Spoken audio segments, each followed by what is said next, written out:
திருவண்ணாமலையில் மட்டும் சித்தர்கள் அதிகமாக இருக்கிறார்களே. அப்படி கிரிவலம் வருகிற பொழுது சித்தர்கள் நம்மை ஆசீர்வதிப்பார்கள். நம்முடைய சிந்தனையில நல்ல மாற்றங்கள் வரும், வாழ்வில நல்ல முன்னேற்றங்கள் வரும். ஆன்மீக ரீதியாக நமக்கு பெரியோர்கள் சொல்லி இருக்கிறார்கள்.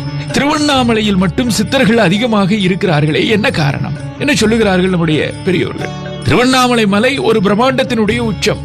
அதாவது பிரபஞ்சம் தோன்றிய காலத்திலிருந்தே இந்த மலை இருப்பதாக புராணங்கள் நமக்கு சொல்லுகிறது. பல மில்லியன் கோடி வருடம் பழமை வாய்ந்தது என்கிறார்கள் ஆய்வாளர்கள். மலையே சிவபெருமானினுடைய அம்சம், அதாவது பல சிவலிங்கங்களை உள்ளடக்கியது என்கிறார்கள். இப்போ திருவண்ணாமலையை சுற்றி, அதாவது மலைலிங்கத்தை சுற்றி 108 அதிசக்தி வாய்ந்த சிவலிங்கங்கள் புதைந்திருப்பதாக சித்தபுருஷர்கள் நமக்கு சொல்லி இருக்கிறார்கள் என்கிற பதிவு இருக்கிறது. திருவண்ணாமலையையும் மலையை சுற்றி புதைந்திருக்கக்கூடிய 108 சிவலிங்கங்களையும் சுற்றித்தான் கிரிவலம் வந்து கொண்டிருக்கிறோம் நாம். ஒவ்வொரு சிவலிங்கமும் கண்ணுக்கு தெரியாத தெய்வீக அலைகளை மலை முழுவதுமே பரப்பி வருகிறதாம். அதனால் மாதந்தோறும் பௌர்ணமி நன்னாளிலும் தமிழ் மாதத்தின் பிறப்பான முதல் நாளிலும் ஒவ்வொரு பிரதோஷ நாளிலும் சித்தபுருஷர்களும் ஞானிகளும் யோகிகளும் சூட்சும ரூபமாக இன்றைக்கும் கிரிவலம் வந்து ஈசனை வணங்கி வழிபாடு செய்கிறார்கள். ஒரு ஐதீகமாக நமக்கு சொல்லி இருக்கிறார்கள். மலையின் மகாத்மியம் மலையளவு இருக்கிறது என்கிறார்கள். திருவண்ணாமலை என்கிற அந்த புண்ணிய கஷேத்திரம் நம்மை போன்ற பக்தர்களுக்கான திருத்தலம் தான். ஆனால் அது சித்தர்களினுடைய பூமி, புனித பூமி. எத்தனையோ சித்தர்கள் இங்கு வந்திருக்கிறார்கள், வந்து தவம் இருந்திருக்கிறார்கள். திரும்ப மனமில்லாமலேயே இங்கு மலையிலேயே தங்கி ஜீவ சமாதியாகி இன்னும் தவத்தில மூழ்கி இருக்கிறார்கள். இன்றைக்கும் சூட்சும ரூபமாய் இருந்து தவத்தில ஈடுபட்டு வருகிறார்கள். இப்படி எல்லாம் நமக்கு ஐதீகம் சொல்லுகிறது. நம்முடைய மன அதிர்வுகளை புத்தி தன் கட்டுப்பாட்டுக்குள் கொண்டு வராமல் எத்தகைய சித்துக்களையும் செய்ய இயலாதாம். இயல்பாகவே புவியியல் அமைப்பிலேயே எண்ணங்களை நம் கட்டுக்குள் கொண்டு வரக்கூடிய அதிர்வுகளை கொண்டு திருவண்ணாமலையானது அமைந்திருக்கிறது என்கிறார்கள். அப்போ எண்ணங்களை நம் கட்டுக்குள் கொண்டு வரக்கூடிய அதிர்வுகள், அதை சீர்படுத்துகிறது திருவண்ணாமலை கிரிவலம்.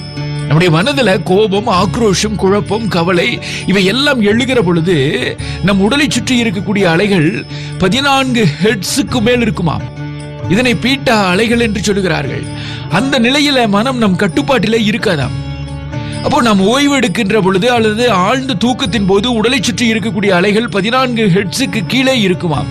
அந்த அலைகளை நாம் ஆல்பா அலைகள் என்று சொல்லுகிறோம். முயற்சி செய்தால் நம்முடைய எண்ணங்களை நம் கட்டுக்குள் கொண்டு வர முடியும். அதே உடல் தியான நிலையில் இருக்கின்ற பொழுது 8 ஹெர்ட்ஸுக்கு கீழே இருக்குமாம். அதை தீட்டா அலைகள் என்று சொல்கிறார்கள் விஞ்ஞானிகள். நம் எண்ணங்களை, நம் இயக்கங்களை எளிதாக நம் கட்டுக்குள் கொண்டு வரலாமாம்.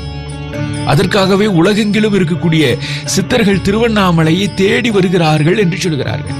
அறிவியல் செய்யக்கூடிய விஷயத்தை எல்லாம் நம்முடைய ஆன்மீகம் அது எங்கிருக்கிறது, எப்படி சிறப்பாக அமைந்திருக்கிறது, இதையெல்லாம் என்றைக்கோ கண்டறிந்து நமக்கு வழிபாட்டு முறையாக்கி இருக்கிறார்கள் என்று சொன்னால் நம்முடைய ஆன்மீகத்தை நாம் என்ன சொல்ல?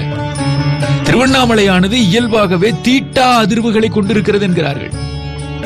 8 ஹெர்ட்ஸுக்கு கீழே இருக்கக்கூடிய அலைகள் தான் தீட்டா அலைகள். அது சாதாரணமான விஷயம் அல்ல அந்த அலைகளுக்கு நம்முடைய உடலை கொண்டு வருவது என்பது. அப்போ இயல்பாகவே திருவண்ணாமலையில தீட்டா அதிர்வுகள் இருக்கிறது. அதனால் தவ நிலையில இருக்கக்கூடிய சித்தர்களின் உடலிலிருந்து இந்த அலைகள் வெளிப்பட்டு கொண்டே இருக்கும் என்கிறார்கள். அதற்காகவே திருவண்ணாமலையில சித்தர்கள் சமாதி அடைந்திருக்கிறார்கள். சித்தர்களினுடைய பூமியாக திருவண்ணாமலை விளங்கக்கூடிய மர்மம் இதுதான் பெரியோர்களின் பதிவு. இறைவன் எங்கு குடியிருக்கிறாரோ அங்குதான் சித்தர்களும் குடியிருப்பார்கள். சித்தர்களுக்கு எல்லாம் தலையாய சித்தர் ஆதி சித்தர் சிவபெருமான் தான். அதனால்தான் திருவண்ணாமலையில சிவபெருமானுக்கு உறுதுணையாக காலம் காலமாக நாம் பெரிதும் போற்றும் 18 சித்தர்களும் அவர்களுக்கு பக்கபலமாக 188 சித்தர்களும் இன்றும் அரூபமாக நடமாடிக் கொண்டிருக்கிறார்கள். நம்பிக்கை. கைலாய மலையில கூட காண கிடைக்காத அதிசயம் இது என்று நமக்கு பெரியோர்கள் சொல்லி இருக்கிறார்கள். எல்லாமே கற்றுணர்ந்த, உணர்ந்த, அறிந்த ஆன்மீக பெரியோர்கள் சொன்ன விஷயங்களை நாம் எடுத்து சொல்லுகிறோம். இப்ப நினைத்து பாருங்கள், 200க்கும் அதிகமான சித்தர்கள் திருவண்ணாமலையில அண்ணாமலையாரை தரிசித்ததாகவும் அவற்றில சுமார் 25க்கும் அதிகமான சித்தர்கள் திருவண்ணாமலையில சீவ சமாதி ஆனதாகவும் அகத்தியர் தான் இயற்றிய அகத்திய பெருமான் ஜீவநாடியில எடுத்துரைத்திருக்கிறார்கள் என்று அதற்கு ஆதாரத்தையும் கொடுக்கிறார்கள். ஆக எத்துணை சிறப்புகள்! அப்படிப்பட்ட திருவண்ணாமலை தலத்துக்கு செல்வது நாம் செய்த புண்ணியமா இல்லையா? புண்ணியம் என்பது என்ன?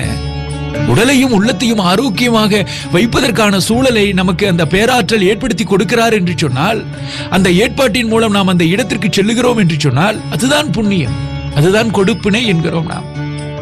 அப்படிப்பட்ட புண்ணிய பூமியில கிரிவலம் வருவது சிறப்பு தானே. நம்முடைய உடலையும் நம்முடைய உள்ளத்தையும் ஆனந்தமாக்குவதற்கான வழி கிரிவலம் என நாம் உணர்ந்தால் உயரலாம்.